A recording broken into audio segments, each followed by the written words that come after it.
भाभी आप खाना तैयार रखो, हम अभी बड़े भैया के घर से होकर आते हैं। दीदी खाना तैयार है, खाकर आराम से चले जाना, मैं जब तक सारा काम निपटा लूँगी। क्या भाभी, आपको तो बस अपने काम की पड़ी रहती है। अरे 2-4 दिन देर से काम कर लोगी और नहीं सोगी तो क्या फ़र्क पड़ेगा। शीला मधु सही कह रही है, खाना ठंडा हो जाएगा, पहले खाना खा लो।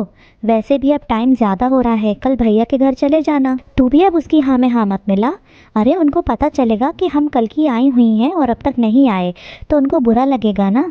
बड़ी बहन ने कहा, हम अभी गए और अभी आए। ये कहकर दोनों बहनें हंसती हुई चली गईं। ये पहली बार नहीं है, मधु की दोनों नंदों की हमेशा से यही आदत है। शाम को आएंगी और फिर गप्पे लड़ाती रहेंगी। जैसे ही खाने का टाइम हुआ दोनों बड़े भाइयों से मिलने की कहकर चलती बनेंगी। शुरू शुरू में तो मधु ने खाना नहीं बनाया। उसने सोचा खाने के समय वहाँ गई हैं तो खाना खाकर ही आएंगी।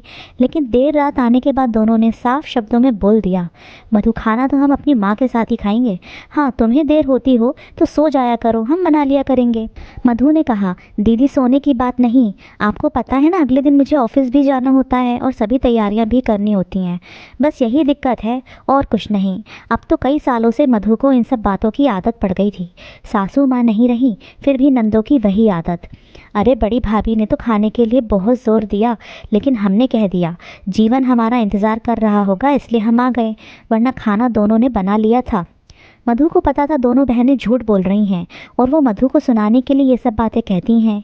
एक दिन मधु शाम के खाने के लिए तैयारी कर रही थी। उसकी बड़ी ननद आ गई। मधु ने नमस्ते करते हुए कहा, दीदी आपने तो आने की कोई खबर भी नहीं दी। खबर क्या देनी थी, अपना ही तो घर है। चाय नाश्ता देने के बाद मधु ने कहा, खाना भी तैयार है। यह सुन वह बोली, खाना तो मैं बड़े भैया के घर से आकर ही खाऊंगी, तुम्हें जल्दी है तो तुम लोग खा लो। ऐसी बात नहीं है दीदी, वो आज मेरा व्रत था ना तो सोचा पहले बड़ों को खिला दूं उसके बाद ही। भाई तुझे नियमों की इतनी ही चिंता है तो थोड़ी देर रुक जा, हमें भी तो दुनियादारी निभाने दे। बड़े भैया को पता चलेगा तो बुरा मान जाएंगे कि मैं उनसे मिलने नहीं आई, फिर आकर खाती हूँ। ऐसा कहने के बाद वह रात को 10 बजे वापस आई। मधु जल्दी से खाना डाल दे, बहुत भूख लगी है। बड़ी भाभी तो खाने पे बहुत जोर दे रही थी पर मैंने कह दिया मधु मेरा इंतज़ार कर रही होगी, तूने और जीवन ने तो खा लिया होगा। नहीं दीदी, यह भी आपका ही इंतज़ार कर रहे थे। यह कहते हुए मधु ने दोनों बहन भाइयों के लिए खाना परोस दिया और खुद रोटियां सेकने लगी।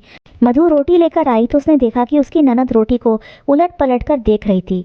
उसने पूछा, दीदी क्या हुआ। कुछ नहीं, मुझे रोटी कुछ कच्ची लग रही है। मधु दीदी के लिए दूसरी रोटी ला दो, जीवन ने कहा। यह सुन मधु उनके लिए दूसरी रोटी अच्छे से सेक कर ले आई।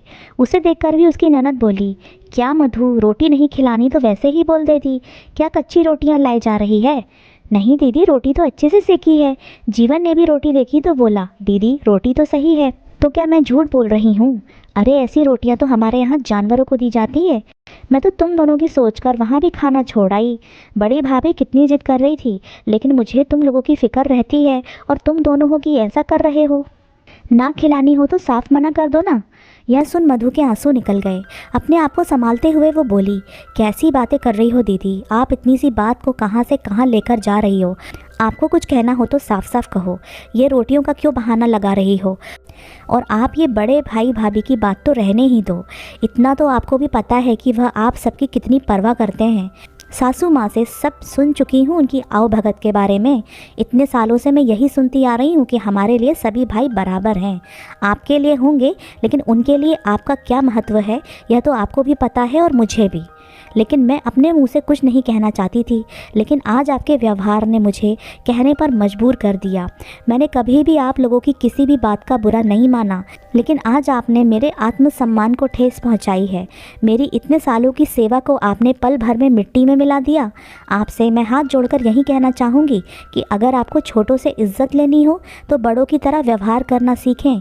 अगर आपको मेरी कोई बात पसंद नहीं है तो आप उसे प्यार से समझा सकती थी।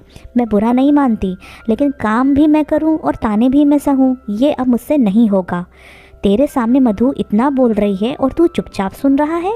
हम तो तुझ पर इतना मरते हैं और तू हमें घर बैठाकर बेइज्जत कर रहा है। अगर मधु ने अपनी बातों के लिए माफ़ी नहीं मांगी तो फिर मैं तेरी चौखट पर फिर कभी नहीं चढ़ूंगी। दीदी, अगर मधु गलत होती तो मैं एक बार नहीं 100 बार उससे माफ़ी मांगने के लिए कहता। आप मेरी बड़ी बहन हो, इज़्ज़त करता हूँ आपकी, लेकिन इसका मतलब ये नहीं कि आपकी गलत बात को भी मैं सही कहूँ।